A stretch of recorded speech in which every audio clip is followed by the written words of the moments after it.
To set corner action for bottom left to call the emergency number in Samsung Galaxy S23 Ultra, swipe down the top of the screen and then tap setting icon. Scroll down the screen to find accessibility. Tap accessibility and then tap interaction and dexterity. Scroll down the screen.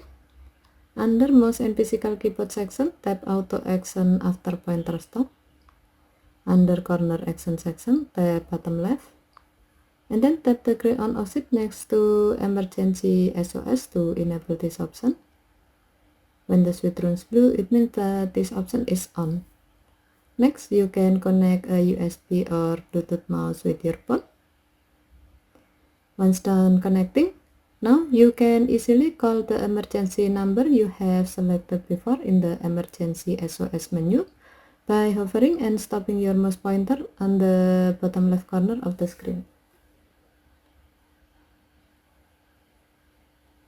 Okay, thank you for watching. Have a nice day.